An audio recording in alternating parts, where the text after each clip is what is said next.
My name is Erica Domisek. I founded a company 10 years ago called P.S. I Made This. Yeah.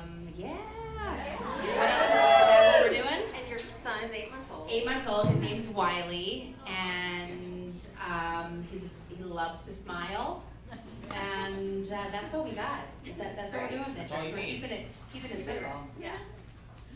Hi everyone, my name is Jamie Lynn Sigler. I am an actress. I'm a mom of 2 little boys, one Jack, 19 months, and then my almost 6-year-old Beau.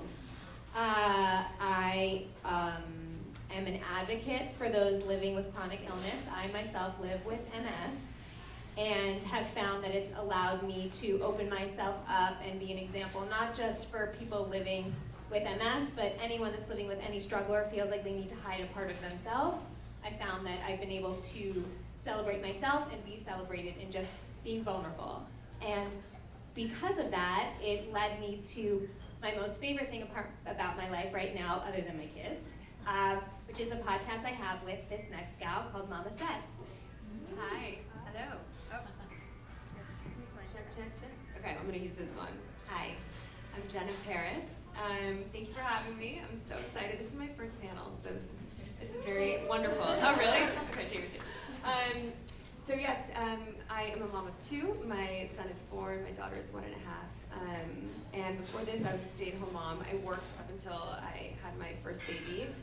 Took time off, and I did not know what I was going to do with my life. I didn't just want to jump into a 9-to-5er and be miserable at not knowing if I loved this job or not, and so I took my time. This organically happened. I'm so grateful that I met Jamie, and we should have met many moons ago, but it wasn't the right time. And so when we met, we just hit it off and started this wonderful podcast, which is basically free therapy for us every time we do it, and hopefully it is for everyone else who's listening. So. That's it. Hard to follow. I am, hi everyone. Hi. We're gonna have such a good time. I am Lizzie Mathis. I am a host, a former actress and model, and I'm also the founder of thecoolmom.co. I have 3 kids, so I trope all y'all. Yeah. I have a 7-year-old, I have a 4-year-old, and I have a 20-month-old. So hands full, but a lot of experiences with all that. But yeah, so that's why I'm here. We're doing this. We are doing this. And I forgot to introduce myself in the last panel. I'm Melissa Magsaysay. I'm a journalist, an author, and also a mom. I have 1 child named Miles. He'll be 7, going on 27 next month. And this is a subject I'm personally passionate about, and again, can talk about forever. And I like to ask a lot of questions, so here we go. I personally, I think to kick this off, I hear the word balance a lot. I think you guys have probably hear it all the time. You read it in headlines, you hear it from your friends. I have sort of taken on this, not that there's a negative connotation to the word, but sometimes it feels like that there's a balance that we're all supposed to be striving for, and we all know that in our daily lives it's so much messier than that. And I just want to know what you guys think about that word and why it may or may not be relevant to the greater conversation. I think it's completely unattainable. I think it puts a lot of pressure on us, and I think that it's unfair to strive for balance. We had a guest actually on our show who brought up an interesting point about counterbalance. I think that I've had many moments where I felt like I was focusing a lot on my kids, but ignoring a lot of other parts of myself, and I was suffering for it, and in turn, all of my relationships were suffering for it. But then when I feel like I'm working too much, I feel like I'm abandoning my family and my kids. So I recently made a promise to myself where no matter where I was going to be present. That way, because even if I'm with my kids 90% of the time, my heart is wanting to figure out my career and everything else, so they're actually getting a very little small piece of me, despite me physically being there. So now when I'm focusing on my job, I'm 100% there, so that when I'm with my kids, even if it might be less hours, they're getting a whole lot more quality of their mom, and I'm enjoying myself in each place that I am, and I feel like, look, I still have the struggle, but I feel like my experiences are much richer because I'm allowing myself to enjoy where I'm at and not feeling like another part of me is suffering because of it. I think that the word balance is something that I struggle with. Maybe it's just because I'm a Libra. Shout out to all the Libras in here. But like I said, I have an 8-month-old. I have not, so just to back it up, my company, P.S. I Made This, is not about my personal life whatsoever. So I don't really speak too much about my personal life, especially using social media. So having a small, intimate group like this, I'm excited to share personal details because I don't do that. And I fell apart. I had a baby and I fell apart. Not even my closest friends know that because I'm really good at smiling and hiding things and being funny. And I don't think I'm out of the woods 100%, but I don't think anybody is. So the idea of balance is something that I'm not gonna know for a long time, and I'm okay with that. But what I will say is I met a group of women. I decided I think he was maybe 3 or 4 months old. I was invited on a retreat and I went on it. I kind of was like, I don't know people, but it was going to Hawaii. It was free, yes. Blessed, grateful, all the things. But I talked to a lot of women there who already had kids, and again, I just had a baby, and I realized everybody's struggling. Everybody is having a hard time with their spouses, with their partners, with their in-laws, with their businesses, with their lack of business, with too much business, with too much money, with not enough money. Everybody is struggling and hurting, and they don't talk about it because they're ashamed, and it's hard, and it's embarrassing. So the idea to balance all this, and you're expected to do it all, is crazy. It's motherfucking crazy. I see we're being recorded. I don't know if you're leaving that out. But what I will say is, because I just went through something very dark and hard, and I don't keep things in, I share, I probably overshare. I guess my biggest advice, you know, Jamie said she's like learning through things, right? And where she's at now, I don't know that I can say that where I'm at now and I've learned this and this and that, because I'm still through it. But what I will say is I give myself breaks. Because I am running my own business, and I'm guessing a lot of people here all have their own businesses, or they want to have their own businesses, and you guys are here for a reason, not just because you want to network, because you're in it for something greater, and that's awesome. But asking for help and being vulnerable is the best thing you can do, and not trying to win every time. So I don't mean to ramble and babble, but I've had a really hard struggle. And I know that, you know, a lot of people look through people's Instagram pages and think that's real life. Remind yourself, this idea of balance is difficult, and we're all in it together. We're all struggling mentally, financially, physically, you know. So I just want everybody to give themselves a break and know that it's okay to kind of fall apart a little bit. And in the spirit of DIY, you know, you kind of have to build yourself back together again, but just find your community to help you, because you don't have to do it yourself. Sorry. And because everybody here is an entrepreneur, and I'm sure a lot of people out here are as well,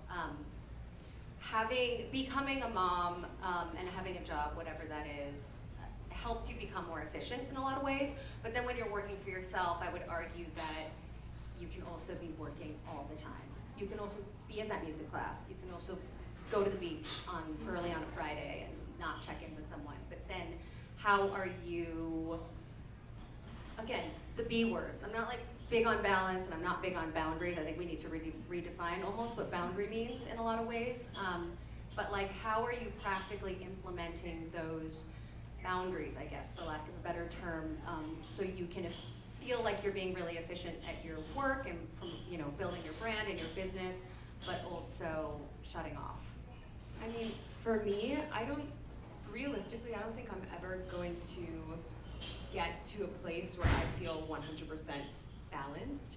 I just know that, and what I've been doing recently, because I feel like I've been all over the place, and actually, it's funny, this is such a new thing for me to be a working mom. I haven't ever been a working mom until this podcast.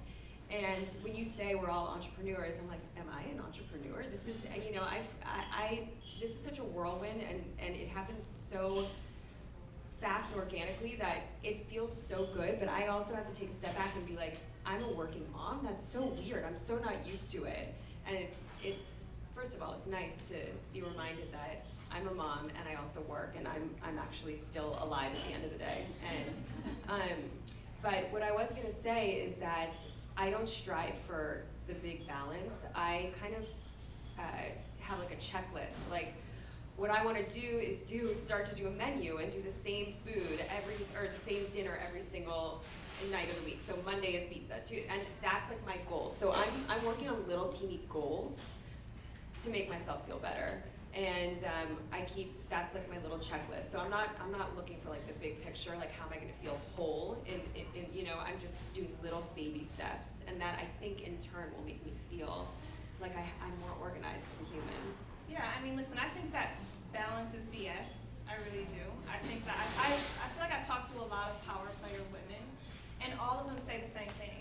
There's no way to achieve this balance that everyone speaks of, or that you're supposed to have, or everyone from the outside looking in thinks that you already do have, first of all. But I think it's just BS. It's bullshit. You know what I mean? However, do I think in practical terms, like Leslie's saying, I think there are ways that we all try and implement practical things that can check off the list and get things done throughout the day, including spend time with our kids, including make sure that we're still advancing in our careers. I know for me, I try to do my emails in the morning when I wake up. Like, that tries to like just knock as many out as I can. I do breakfast and do all the things with the kids, you know what I mean? You go out through your day. I stop my work day every day at like, I don't know, I'll say like 3:30, 4, and then come back to it. So from like 4 to 7, it's kid time. So it's dinner, it's bath, it's homework, it's the whole routine. And then at 7, when they go down, because I'm on a strict schedule about everybody being in bed at 7:30, because my life has to my nighttime routine has to get on. Mommy needs her little whatever y'all drinking right now. And that's like, you need that time to kind of unwind for yourself. And so those are the things that I do. I'm very routine in like the practices that But I think that sometimes routine is hard for everyone. When you get an email, raise your hand if you've got an email and you're like, I have to do this right away. Yeah. And you like everybody should be raising their hand right now, because we all know that like we get an email, but then you have like your husband, your girlfriend, your whoever it is, or being very like, no 2 days will ever be the same. And let me tell you something, that this is the biggest fight in my household is I'm on my phone. Mm-hmm. I am on my phone. And then he will be like, you're just on Instagram. I'm like, no, I'm not. I'm working. And I don't know if anybody's realized here, but the internet doesn't sleep. Your kids might sleep, you might sleep, but the internet doesn't sleep. So we now think that, well, we have to keep up with it. And we sometimes are our own worst enemy, because we don't give ourselves, like you said, boundaries and checking out. And listen, I'm here to learn from everyone else who has older kids, but you got to do it. And I don't know that I'm there yet, and I'm going to learn how to do it, but because he is a baby. But I get in trouble because I think I have to do this. And when you're your own boss, when you're the one who has to make sure this was sent and posted in XYZ, you feel the pressure. You really feel the pressure. And I know we all have felt that pressure. I feel like for so much of my life, it was all about me, and I felt, especially being in the entertainment industry, it's like this race to keep up, to keep momentum. You want to stay relevant. And when I had my first son, not on purpose, but I ended up taking 2.5 years off of work to follow my husband and support his career.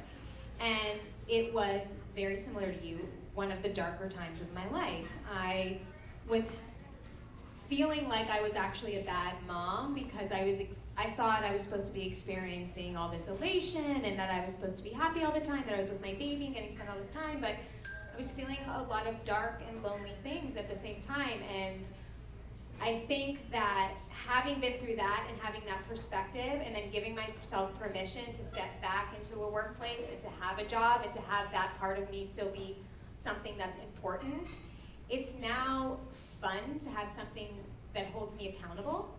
I think that it's a wonderful way for me to fulfill, it has helped me as a mom and my relationship with my kids. It has helped my relationship with my husband. And I also think that for so long it was like what I'm missing out on, what I can't do anymore. And I'm not gonna try to keep being the positive one, but I really feel like it's almost more like it's on my terms, I feel more in control, and I feel like it's more fun. It's what's available to me as opposed to what I'm not doing. And things have to be in my way. I just pulled out of something because I'm gonna be working, and I realized, no, I don't wanna be away from my kids for 4 days because I know I'm gonna be shooting something for 3 weeks, so I'm gonna say no, and I'm very fortunate to be in that position. But it took a lot of time and work for me to get there, and I think when you're an entrepreneur, you can set the terms for yourself, and because in the end of the day, you don't want to feel like you're sacrificing too much of your family as a mom. And I think that success can come at any speed and any rate. There's just, you got to take yourself out of the race. I just feel like all things are possible in your own timing. You can't fire 100% all day long. It's just impossible. No one's built like that. We're not built like that. We're amazing people because we're women. I get it. Woo woo. We are creators of the universe. I'm all about it, but you just can't fire 100% all day long.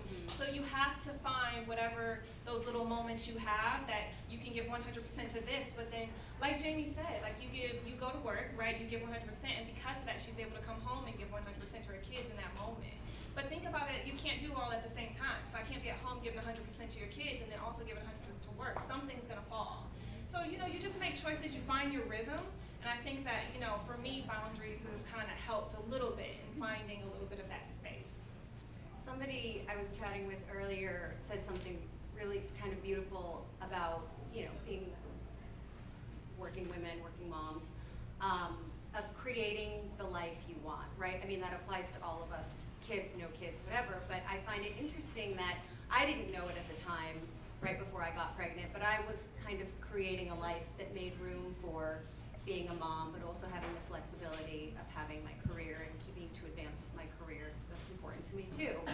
Did any of you consciously, start to craft, no pun intended, because you knew kids were gonna come into the picture and you quit that 9 to 5 and started the blog and did something that encompassed your family, wholeheartedly, or was it something you kind of stumbled into by opportunity or just how life went, and then you saw that and started pushing it in that direction, so you always kind of had that flexibility and to be in that position? I was going to say, for me, like I said before, I stumbled into this in a beautiful way. I slid into her DM. She did. I always say that sounds so sexual, but sometimes I feel like we're like doing this podcast and I shouldn't talk dirty. Okay, no, this is something I strived for always, to have this happen, and it did. And it's funny, I'm actually sitting here right now, and when I was at this event, I actually felt guilty for leaving my kids at home, and it's something that I'm working on myself, because how amazing for them to look at their mom who's working, and I'm flipping it in my head right now, and I'm thinking they're probably learning so much from me as a mom, going out and running my own business and having this podcast, and they're proud of me, but here I'm sitting here saying, oh, I feel guilty for leaving them, and I'm not going to be home, and so I'm learning to shift my thought process, but this is, I've always wanted this exact scenario, and it's happening, and it feels, it's so new, but it's working itself out in an amazing way, and I'm learning how to go through, how to balance. And by the way, all of it is coming from just our experiences as moms, and realizing that there's just a community that wants an honest conversation, because I feel like so many people that are influencers that put these pictures of motherhood out there, it's beautiful. Because motherhood is beautiful, and we all want to be influenced and have these things to strive to, but I just feel like it's really irresponsible to do that without any level of honesty, because then we'll feel like you're making moms feel like failures when they can't do that as well. I mean, I'm gonna say that with all due respect, I'm probably the opposite of you. With all due respect. So I didn't plan on any of this. I didn't plan on one thing. My company happened, it was an accident. It was a beautiful accident. And then I've had an awesome journey. It's been ups and downs. I wasn't like, hey, let's have a baby. I didn't plan on that. I'm lucky and I'm fortunate, and of course I'm happy, but I didn't plan on it. And I've never been a planner. So that's also just part of who I am, rolling with the punches. So because I roll with the punches, this is so fresh and so new. And I'm A-type in some ways, but I'm also a hot mess in other ways. And I don't feel guilty, and that's my thing, because for me, I thrive on independence. I have to be out of the house. I remember the first time I left the house for a meeting after the baby was born. It was at Soho House. I had lunch with someone. I came back. Michael goes, I've never seen you happier. Oh my gosh, you should leave the house now. And he's right. And I'm happy that he gets that. Because that's how I work. And everybody works differently. And you and you and you are different. And you are different. And you are different. And the guy in the corner on his phone who can't see me, he is different right now. And that's okay. And then he's still on his phone. He doesn't even know we're talking about him. He works here, but he's great. He's doing a good job. Everybody is different, and maybe I'll feel guilty. Sure, I'm sure I'm gonna get there right now. I hope you don't. It's not fun. I'm basically in a place where I'm like, where's old Erica who just did their own thing? That's where I'm at, because for me, my independence was everything, and I'm like, oh wait, I got a baby, you know? So I'm learning that about, we're not saying the B word, but like, I'm learning about the juggle, and the struggle, and just the dance, you know. But it's very personal where you sort of fall in. I have a good friend who's like, I don't believe in mom guilt. I think it's a dirty word. I'm like, well, it's aggressive. I'm with you. Like, I'm on toward that end of the spectrum, but I can't deny that I feel it sometimes. But yeah, it's super personal, and it's individual based on everyone's different scenario. So tell me though, let's talk about the minutia, the day-to-day, stuff nobody really talks about, the hot mess behind the Instagram post. What has been your biggest challenge, kind of getting back in the saddle, whether that was in 2 weeks, 2 days, 2 months, 2 years, and what was that first week back to work or being new to work like everything? After baby? Yeah, like when you started to really get back into it, like putting that nanny schedule into place, like thinking you could work while they were napping. No. Yeah. Or maybe yes, I don't know. Maybe Are we back in it yet? Like mine is 20 No, months. maybe and I you're feel not like back I'm in it not yet. back No, in it. you're not back in it. But like, there's maybe it changed Yeah. from your Yeah. 20-month-old from your 6-year-old. Big change, no big change. I mean, 7, 4, and 20 months is a huge change. It's when my 7-year-old, I feel like it literally took me 2 years to get back into like a frame of thought where I was a woman again, where I wasn't just a mom. You know, like I miscarried, and then when I had my first child, I think I was so elated to have a baby, and I think that every energy and ounce of me was going to go into this child, making this child survive, making sure it was eating like everything the best way, breastfeeding for 2 years. Oh my Like goodness. it was just like Oh my everything. Like goodness. so it took me a lot to kind of say, okay, hold on, like wait, like I'm a woman, like first. Like that's what I was before I even had this baby, and as much as I love this child, I have to get back to, looking good again. Like I was like done shaving, like, I was just like a hot mess. Like I'm not gonna lie. Like there were just so many things that I went total boho. That's what it was. I went like, not like boho, I went like tree hugger boho. And so for me, like I totally went like the other spectrum of what I had been so accustomed doing as an actress and a model. And so that took a while for me to kind of find like who Lizzie was again after that one. But then after my 20-month-old, I was like, hey, yo, you gotta fall into the program. Like, this is what you're doing. Like, come on, baby. None of that crying now. Like, get in the stroller. Okay, I'm you're in the shaving my stroller. legs. I'm shaving my legs while you're on me. Like, My biggest struggle, so my kids are 4.5 years apart. With my son, my oldest son, I had spent so much time with him. I had no child care for the first almost 3 years of his life. And it was a choice. And I was proud of it. I was exhausted, but I was proud of it. And our bond was so intense that when I actually did leave the house and go to do things, I probably had a harder time than him. I was so sad to leave him with someone else. I was so used to being his everything, and it was really emotional for me to like have him love someone else like that. And I think it sounds crazy maybe to some, but it was like really hard for me. Like I felt like I was gonna be replaced. I had all these fears like I was gonna be replaced. He was gonna want this woman more than me. Just crazy thoughts. And it took a minute, but I realize now that there is no way that I could do anything that I love to do without my nanny. She is the most important person in my household right now. I mean, she keeps things running, and I've learned through the process that even though my mom would always tell me, everyone would tell me, no one will replace you, you're always the mom, I was so fearful. Especially with my second, too, because she was there already. So there were other arms to put him into, and there was another female around to help take care of him. And I was like, oh no, is he gonna be confused? Which one is which? Because I had to stop nursing early to go back on medication, and I just felt like he wouldn't care about the difference. All these, I mean, postpartum thoughts.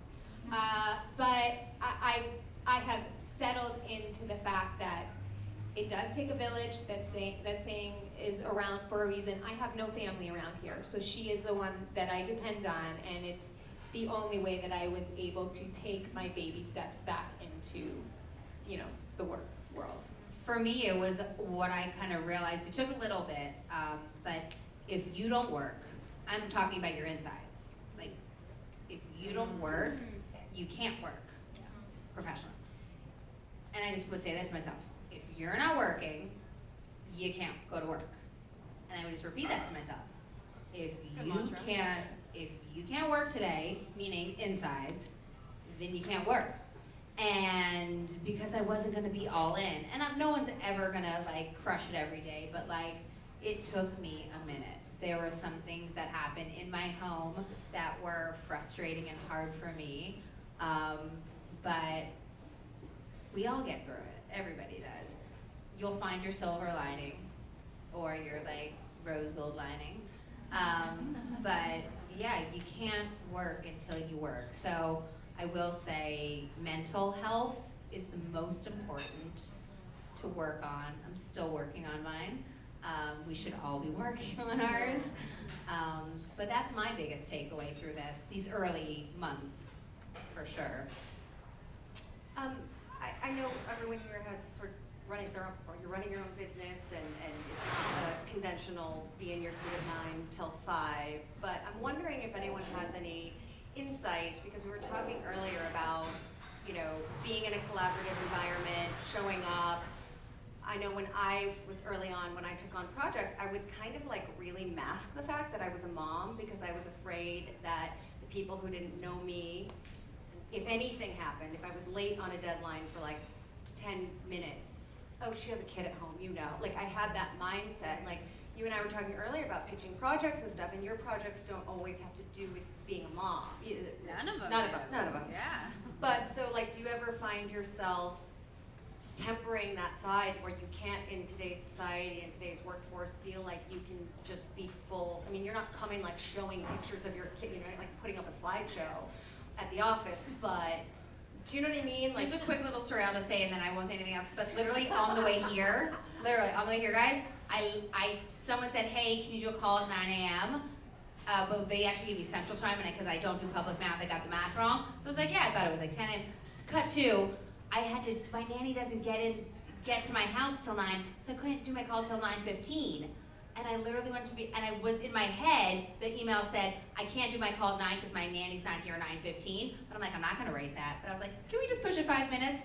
But I'm like, that's like what I would have said to you. You know what I mean? I would have been like, hey, let's meet, give me 15 minutes, the nanny doesn't come. right. But like in my, I just made that conscious thing, to your point, anyway. Yeah, that's happened I 8 don't- million times.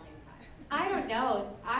I don't feel that at all. I feel like a superwoman now that I've become a mom. I feel so much more confident in who I am and my grounding, and I feel so valued because of the way my children look at me and what I know I can accomplish each day in all of my different roles in my life. And I understand that I'm maybe in a different business because I'm in the entertainment industry, but all my representatives are men. And when my manager or my agent will ask me for something, I'll say, or even if it's an audition, I'll be like, you know what, I actually prefer it to be a little later because I like to put my little one down for a nap and then I can get ready and then I'll go. And they totally respect that. I feel way more confident than before I was a mom asking for things because, and well, by the way, sometimes it can't work out and I have to make my adjustments, I get that, but I don't know, I just feel like motherhood has given me like a whole other set of mojo that I didn't think I ever could have. I feel like, you know, I feel like you too. I feel like we can wear this badge of honor. Yeah. I think it is so incredible to say, hey, I'm a mom and I need, you know, this 15 minutes. And people appreciate it. I mean, people who don't, you know, talk about being a mom will read that email maybe and say, gosh, like, I love her honesty. Well, I sent the email and I was like, should I have said Yeah. my name? Yeah. I literally, No. that was Yeah. my moral. I was like, oh, should I have actually just been real and said that? And I didn't, but I thought about it. Yeah, but I maybe next time you can, it will start, you know. Should I write back to them again, guys, and be like, Guys, wait a second. For Right, real reason. get out your phone right now and do it. Let's see what No, happens. you're right. I've been hesitant for so long, and I have this standing 8 a.m. call on Wednesdays to New York, and I finally said 8 a.m. is not going to work. It's literally my son's school drop-off is 8:04, and I spent like, I feel sad even saying this. I spent like 3 months of like maintaining this call with my earbud or whatever they're called, earbuds, in my ear, being like, okay, yeah, but thank God for the mute button, right? It's like your best fucking friend, mute button. But like, not really, you know? And finally I was like, this call's not gonna work, it's my son's drop-off time, we're gonna have to move it, I'm sorry, it's gonna be really late for New York. And then another woman piped up, she's like, it's actually really hard for me too, because I'm just leaving the house at 8 o'clock before the nanny gets there, and like even 8:15 would be so helpful. I was like, I did a good thing today. So it's like, but I guess what I'm saying, I'm really happy to hear you say like that you feel this like, you know, sort of new mom mojo, because it didn't kick in for me until my son was 5 and a half, 6. I've been like sort of like downplaying, mute button, give an iPad, have some candy, like just be quiet, you know, like in the corner making sure he doesn't talk or ask for another snack in those moments when someone needs like a 7:30 a.m. conference call. And by the way, they will completely ignore you when you have nothing going on, but as soon as you're talking to Oh, another yeah. adult, they have 800 questions All that the need to be time. answered immediately. And there could be like 3 other adults in the room, but you're the only one who can Yeah. open the pirate's booty, obviously. Everyone seems to need me in my home when I'm either showering or going to the bathroom. Like, that seems to be the most They just important join time you that they. when you're in the I don't think I've lived alone in Even 7, when 6 you years. are fortunate to have a nanny around, or your spouse is around, or you know, mother-in-law, or whatever it is, it still is like a very, you know, and then it exacerbates the situation. Like, I've prepared for this, and it's still not working out. I agree. Now, I was going to say that my experience, I feel the superpower that Jamie spoke about she feels, but my experience was different though. Like, as an actress and a model, I felt like when I became a mom, I became a little bit more ostracized. Like, my experience after becoming a mother was I played all these young roles, and then as a model, I was traveling so much and seen as kind of like a little bit of like the sexy girl. And so when I became a mom, it was kind of like, oh, you're a mama? Okay, Yeah. that's cool. All right. Well, let's see if we have some mom hearts coming up, Right. but then you look so young, so you can't get those, you know, because it doesn't make sense visually. To be clear, you look 16. Right. I know. I'm just gonna say what the whole They room's are- thinking. they are crazy. The whole room's thinking it. They're mama jeans. No, so you know, from my experience, it was a little different. So me coming over to, as happy as I was to be a mom, I feel like career-wise, it didn't match up. So that's what shifted me kind of into my whole different zone of what I'm doing now, because it almost was like there was no voice for me.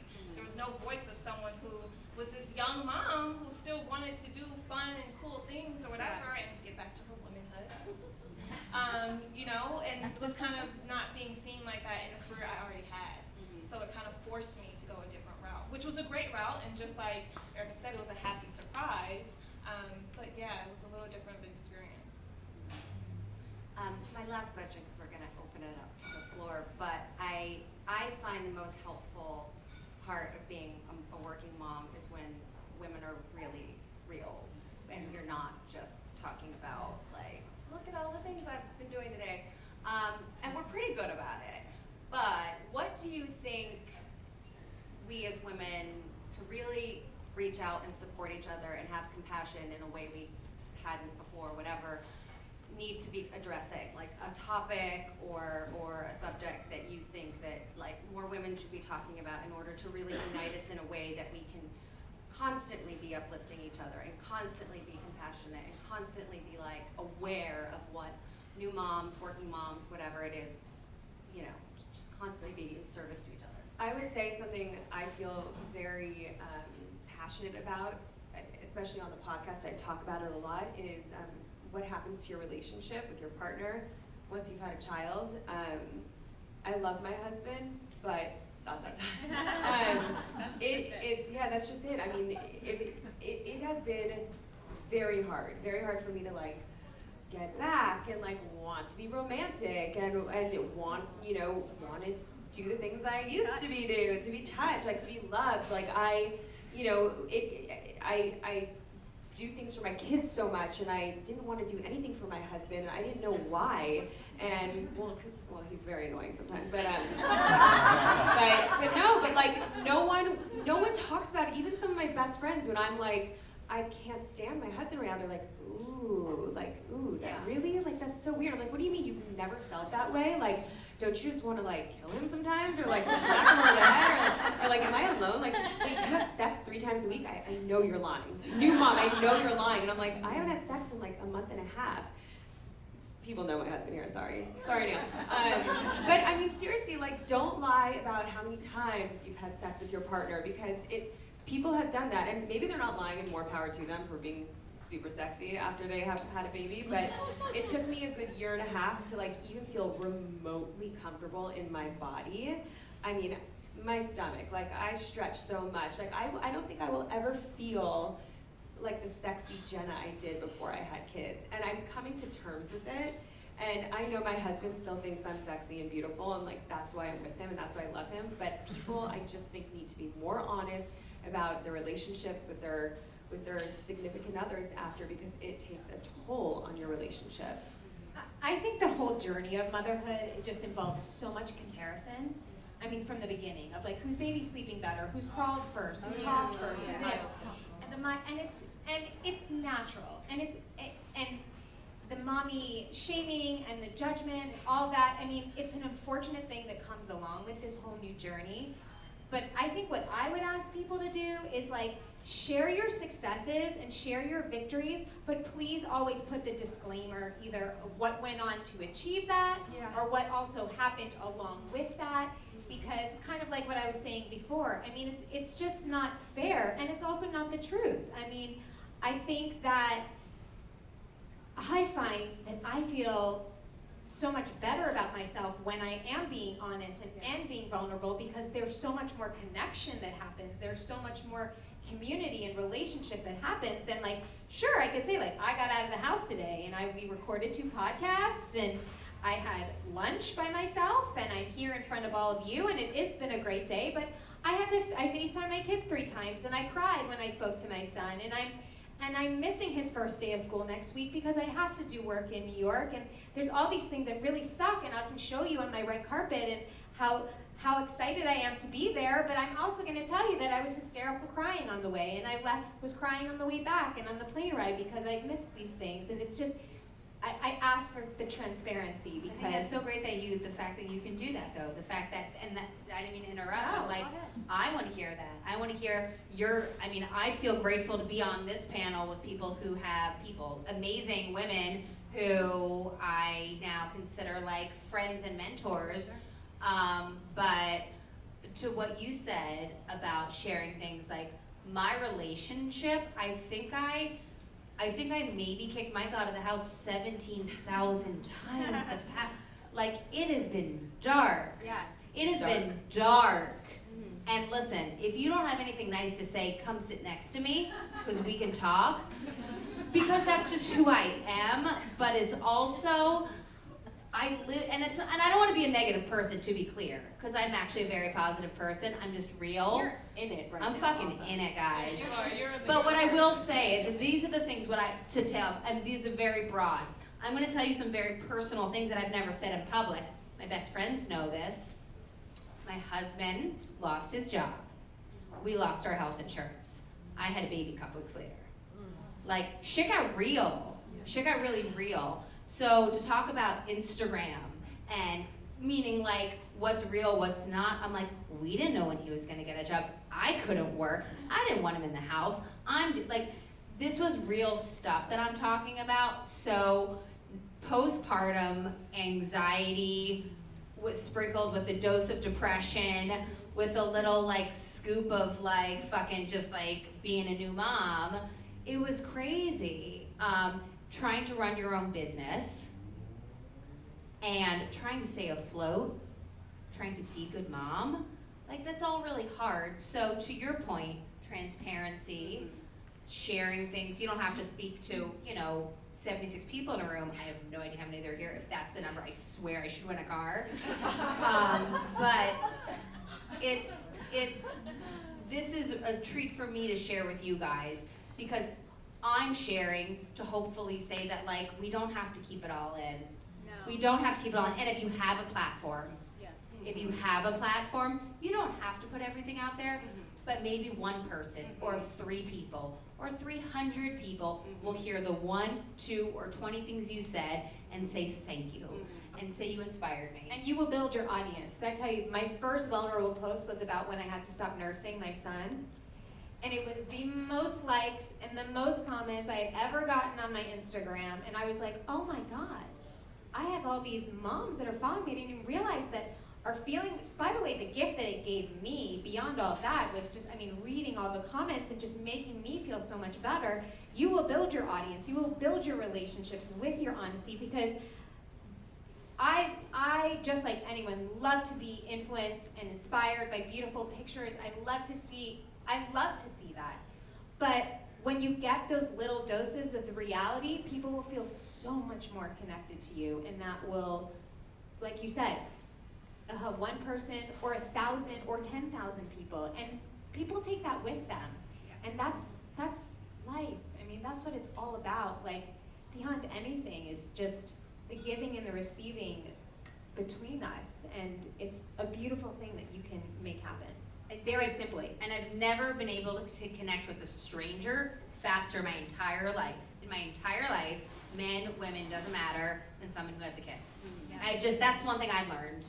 Like, oh, you have a baby, 8 months, Instant connection. It's like, it's the instant connection. Good So friends maybe forever. I should have told him the 9:15 I had a kid in the email next time. You're learning. It's all right. I'm learning. It is the great equalizer, and I think, like you said, through sharing, it's helping us, just what we're going through. My personal thing was postpartum. I had a good friend who put something about her postpartum on her Instagram last week, and I just was like, I wish I had read this 6.5 years ago. It would have been so exponentially helpful, you have no idea. So the fact that, like, maybe I wasn't on Instagram, I don't know, but I had no idea that this was something I could talk about. But ultimately, it's helpful individually, it's helpful to other people. But I think as women, it helps diminish all those sort of competitive comparison, thoughts. But I also think it's not just motherhood. Like, we speak on motherhood because we're mothers, and so that's kind of our commonality here. But also just as women running their own businesses, period, to dispel hypes and rumors about whether that be funding or investing, Just being transparent, just transparent about your what's journey. going on. Like, there's been a couple of people I know who have created businesses and women-owned businesses, and they've kind of tracked their journey on social, and it's so enlightening just to see how they go about, fundraising, or how they go about the ups and downs. And today sucked because of so-and-so, but today was a win because we got written up in so-and-so. Whatever it is. Right. And so to track that journey as well, as though, even though we are mothers and that's one side of us, we also have this other side of us too that's kind of cool to hear about the ups and downs of, P.S. I made this, or whatever, or the podcast, or whatever, whatever it is that we're doing on the other side of it. It's the whole entire journey that we like to see. Absolutely. So share more. Be honest. Be transparent. Be you. Be you. I would open it up to the floor if anybody has any questions. You. What do you all do about wellness in your life? So you have a lot of shit happening, right? Being a mom, being a wife, being an entrepreneur, being maybe a daughter, a sister, whatever, right? A friend. What do you do for your personal wellness? Well, for me, I have a particular situation. And if I don't pay enough attention to myself, not only do I suffer, but everybody else suffers too because I'm sick. And so that's been kind of my journey with my MS because, and it's why I'm grateful for it, because it's led me down a path of wellness that I probably wouldn't have ever really gone down without it. And it's, you know, it's the whole oxygen mask thing, right? You put your mask first before you put everybody else's. How am I gonna help everyone if I'm trying to fit his on and then his on and then I'm passing out? And you know, I have to take care of me.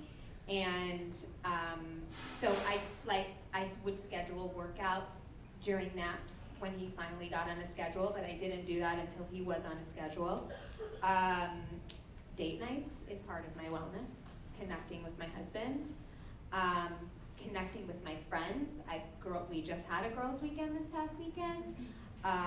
We're so recovering. Food. I'm so conscious of what I put in my kids' mouths, but I was never conscious of myself, and I've realized, if I care so much about how they're growing, I need to care that much about me. So with that, I've completely adjusted the way I eat. Therapy. I take that break. And I actually worked with someone recently who told me, she gave me homework. My homework is I need to hug myself for 2 minutes twice a day. Try it. It's pretty profound, I'm telling you. And to get 2 massages a week. Now I know that sounds crazy, but I was like, oh cool, well, maybe I could go, after my kids go to bed, she's like, One of them has to be smack in the middle of the day when you could have been with your kids because, and I understand I'm lucky that I have the liberty, she goes, because that is making a choice for you. Internally, I believe in the mind, body, spirit, physical connection, and internally, I can see myself recalibrating. I can feel my body responding better because I am making these choices. Now, is this every day? No. Is it every week or every month? Do I fall off? Absolutely. But these are things that I try to remember to do because I'm better for it in all the areas of my life because of it. I was gonna say, I still struggle with that. Sure, I get a blowout here and there because that's pretty much the only thing that makes me feel human. I'm not gonna lie, that's my thing. But I'm not good at taking care of myself. I eat healthy. I was raised eating healthy, so I'm fine in that area. But it's hard because we don't really have a ton of money for me to go to a spa and go. We're comfortable, but the things that I want to do for myself, like go to the spa and go, I have to be careful.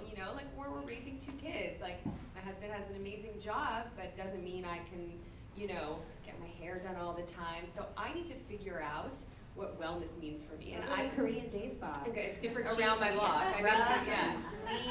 No, but I still don't know what that means for me, and I have yet to figure it out. I don't know. And every time I get a blowout, which literally just makes me feel great. I don't know about you guys.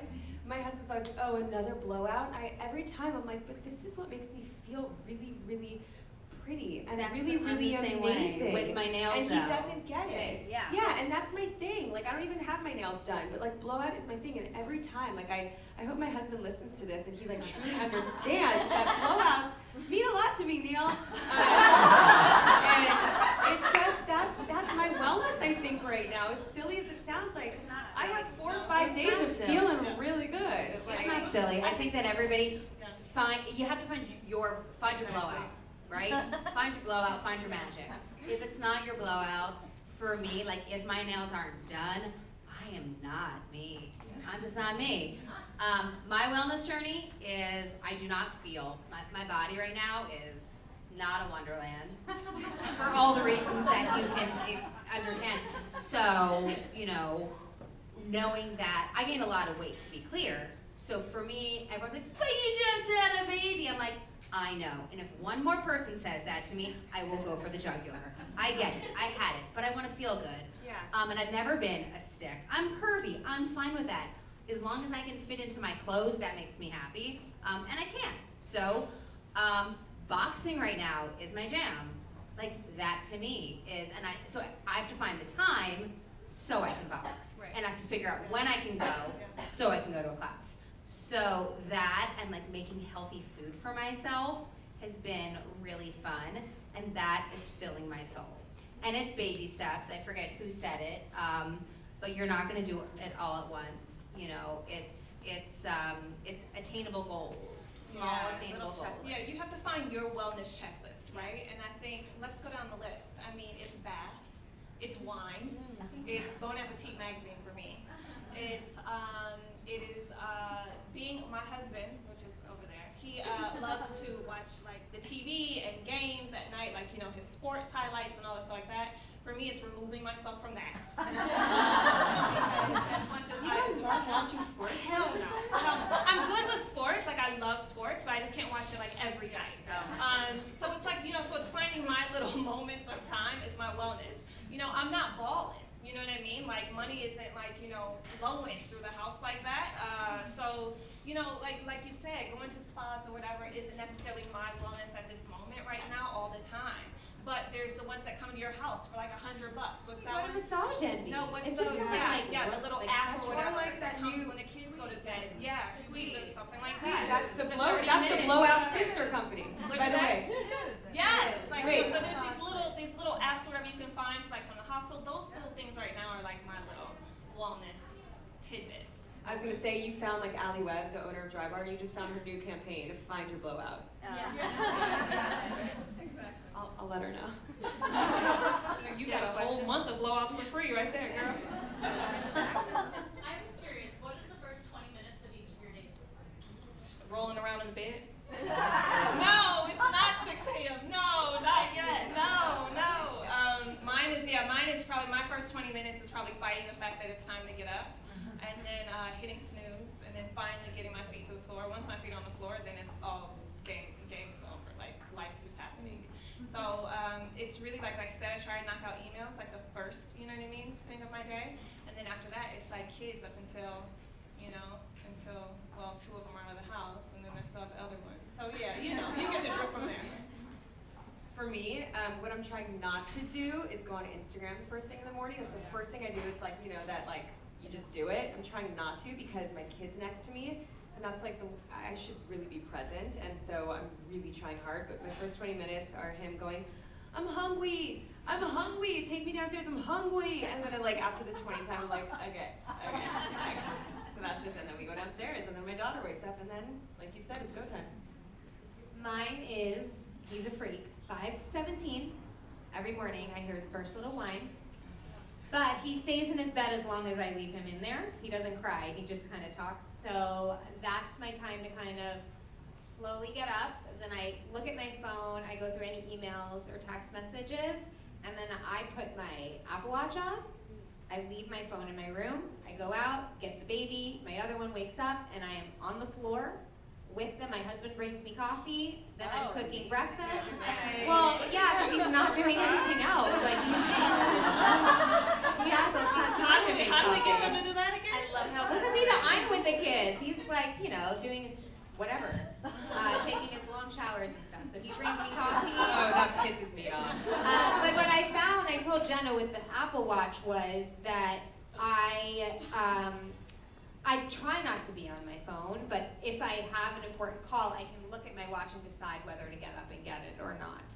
And that has helped me a lot not feel like a slave, like having to get up and look for it all the time, because I am trying to get out of the house more and I am trying to be more independent. Even though I told Jenna, I left my house for an audition yesterday to my 5-year-old screaming, saying, I never want you to go to work. I don't want you to start to work again. So imagine how hard that is, but I know in the long run, I have fantasies of him visiting me at work and being proud of me, and I have to stay on that path, but it's hard. But to answer your question, my first 20 minutes of the day are quickly looking through my phone, and then my husband calls me the human mop because I'm just on the floor all day long with our baby. I would say every morning's a little different, but I have to cruise my email real quick. That is probably the first thing I do. In my household, there's a morning person and there's not a morning person. I'm the morning person, so I'm up. I love, does anybody read Need to Know? That's my jam. You read that? It is such, and I've been doing it from day one. It's just an email that gives you like highlights. Some people skim it. I subscribe to. I don't know what Need to happened Know. it. Check your junk. I don't work for them. Okay. But anyway, I just feel like I need to know what's going in the world real quick. And hallelujah, Wiley's sleeping through the night now. So yes, it's big. And then I'll usually, just one of us will get him, I will, he will, and I'll give him a bottle. I do it in my bed because that's my rule, and it's what I feel like doing. It's whatever I feel like doing. It's whatever I feel like doing. And then we just start the day, and then it's basically like countdown till our nanny comes. I hate to say it, but it is. But today, it was literally like, okay, I've got a good hour or 45 minutes till she comes. I'm like, come on, let's go walk and get a coffee. Oh wait, let's go to Whole Foods because we need a couple things. And then I came home and like, so I'm fortunate because I do have a flexible schedule. I do not have a corporate career that I have to be in a chair at a certain time. So I'm guessing a lot of people here have some flexibility in their lives, which can be an amazing thing, but it can also be hard too. So you're the one who has to set your boundaries. You're the one who has to set your day. So, and it's okay that every day is different. I embrace it personally because I don't know that I could do the same thing every day. I'm just admitting this to everyone. I love my children, but every morning I go, is it bedtime yet? So it is what it is. I mean, I can't wait for 7 o'clock. Countdown to bedtime starts at like 9 a.m. Do you have a question? Yeah. Is there anything that you learned from your mother that you're kind of implementing with your children that you find yourself doing with your kids right now? I just, to be honest, and I'm very close with my mom, I found myself trying to be a better version of my mom. I find myself having instincts to do things like she did that I remember not liking, or remember wishing that she might have tried to do differently. So I'm a more conscious version of my mom. I'm sure I'm still fucking my kids up somehow, but then they'll continue the chain. But it's just, but I did feel much closer with my mom after having kids. Because I was like, oh, I get it. I get it. I get you more. I love you more. And thank you. My mom, I think, was the first phone call I made after labor. Like, I was like, yo, I just want to say thank you. Like, this is going to be the journey of a lifetime, but yeah, you're awesome. Like, thank you. Like, I love you so much. It kind of broke me down because I went through it. My first was a 20-hour labor, and I had her natural. I thought all 3 natural, but that was the longest. And so for me, after that journey and that whirlwind, I was just like, oh my God, like what just happened? So she was the first phone call I made. My mom has always been super supportive of no matter what her kids did. I don't care if you said you wanted to like literally, I don't know, like just cut this wood for your life. Like she's always been super supportive. So I think that's the one thing that I try and take to my kids, like no matter what, just being super supportive no matter what they say they want to do today, even if that's something crazy. I think for me, I'm embarrassed to say that, I'm not embarrassed, but I'm the person who's going to say I have the best mom in the world. And that's the way I feel, and I'm proud to say it. I am so lucky, and I didn't realize how lucky I was. I always knew I was lucky, but now I really know. I bawled my eyes out. My mom came to town when I had the baby, and she left. I bawled my eyes out. She was in the hospital every second with me. And I know some people don't have their mothers around, so I hope I don't upset you by saying any of this, if that's the case. But I hope, I don't know if I'm implementing it, because right now this is all just a crazy game. I hope I can be like her in so many ways. I hope I can be patient. I hope I can be kind. I hope I can be the house that all the kids want to come over and have the snacks.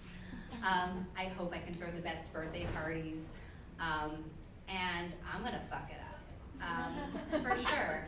I am, but I'm lucky, and I might not feel like I have my mojo, but I feel that connection with my mom. Oh gosh, do I ever. And I'll feel it and I'll find it one day. And I love my baby. I still say, like, saying I'm a mom is crazy and weird, and I don't necessarily know that I'm like, I'm a mom, but like I am, and it's weird, but like what I do know is that I was raised by the best mom, the strongest mom, the most fearless mom. So from these fearless people here and you guys, I think that I'm gonna continue to take everything that she taught me and all these other friends along the way. That's beautiful. Now we're all crying. So. Get a glass of wine. Okay, one more question. We gotta wrap it up. Okay. All right. Thank you. I don't know how to articulate this into a question, so I'll just say I am really worried about losing my identity when I become a mom. And I would like thoughts, comments. Help me. Speak to me. There's a word that you said earlier that plagued me when I first had a baby, because I live by my byline. I'm a writer, and I felt like it needs to keep being out there. You have even more so, and it's relevancy. And I would keep popping in my head, and I'd have conversations with people. I'm like, oh, so like you're gonna keep doing that to stay relevant? I'd be like, oh, yeah. Like I get what they're saying, but I'm like, I hate that so much. I wasn't thinking about that, but now I am. You know, so you said that word earlier, and it just resonated with me as a dirty word when I was first had a baby, and it's a lot. It's a loaded word. My life was completely flipped upside down when I had my child. I wish someone talked to me about this before I had him, of how different it could be. I'm not the same. And I've learned to embrace that. It's a process, though.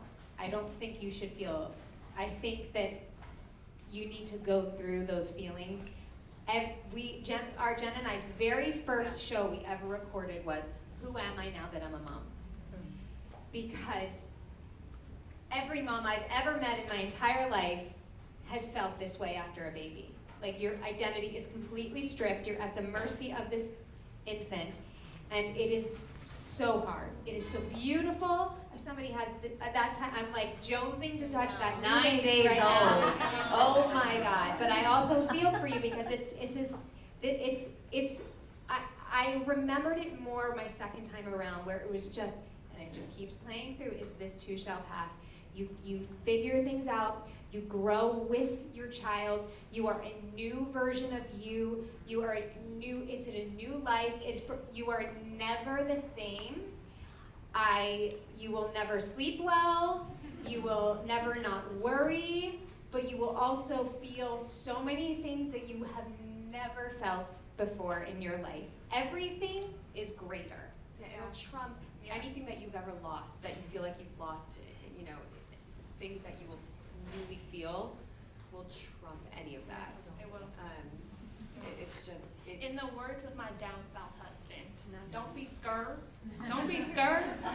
It is, you have to when you take that, right? Don't be scared. When you take that moment, just gotta let go. You can't be afraid of like what you're gonna lose of yourself, because just like Jamie said, I mean, you're gonna lose parts of yourself. It's the natural evolution. But it's a rebirth of yourself. You just find other parts of yourself that you didn't even know were in there. Like, it's learning to accept the new you. Yeah, exactly. You give birth to a human being. Like, people make people. Like, that's crazy. Yeah. It's crazy. Motherhood is actually fun, y'all. Okay, I know we kind of had a skewed aspect on it today, but it's actually a really good time. It's really fun. It's so fun. Can't wait to go with it. But here, you just gotta keep it real and keep doing little things that make you happy. You're not gonna lose yourself. You're gonna get your blowouts, you're gonna get your manis, you're gonna talk to your girlfriends. Yeah, I'm going out tonight and I got a blowout. Like, there's nothing too crazy about mother. Like, I'm feeling good Let's ask her tonight. tomorrow if she went to a rave. I know. I will be hungover It tomorrow. also makes you more of an efficient person. Like, so Yes. you've got your career, you're like taking on projects, whatever your professional life The is. multitasking is beautiful. It's actual. Like, look at it that way. The multitasking is amazing, but it makes you just like have a real clear cut thing. Like, how does this serve me? How does this tick the box to move my business forward, make me feel relevant? make me feel You're gonna work smarter, not harder. You'll never know the power that you had in you until Yeah. you become a mother. I can speak from my experience. So I'm an actress, and I was so out of the game for so long. I was so afraid to go back to work because I felt rusty. So I started an acting class, and I remember my teacher saying to me, like, "You got better since you had kids. You feel everything so much more. You know so much more." And that's for any field of work. I truly believe you're gonna feel, you're gonna know, and your time is more precious, therefore you're more precious. And when you start treating yourself like that, the universe will give you that back. Yeah, for sure. Amen. Thank you, everybody.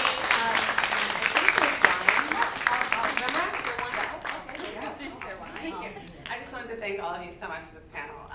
To outmom you all a little bit, I have 4 kids. She wins, guys. She wins. I have, they're just turned 5, 3, 23 months, and 2 months. Oh, yeah. But, and they're all girls, which is super on brand. But I love the note that this ended on, and proof you can still be standing after having 4 kids, barely. And it takes a lot of glam squad, which we have in there. But it was thrilling to be here today, and this was such an important conversation. I was a lawyer before I started the Riveter, and I had 2 kids before I started the company. And a large reason and a large part of why I did it was because my world did change so much when I became a mother, and I wanted a community, and I wanted to talk to women who'd been through this and were going through it and what it was like. And that's what we built, and that's the community that we have. And you are now all Riveters. Welcome to our community. And we would love to see you at our spaces in LA. We have amazing events like this. In September, we are doing an amazing event called With I Am a Voter, about voter registration, which is so important because you all need to go vote. And then we also, in October, have an incredible author talk on a book called You're a Fucking Awesome Mom, which would be great and relevant to so many of you here.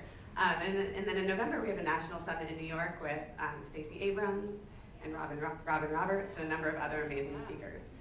But tonight, please enjoy the wine from our sponsor, Chateau Saint Michel, and the Glam Squad, and everything else. We have these 2 rooms, so please stay. Thank you.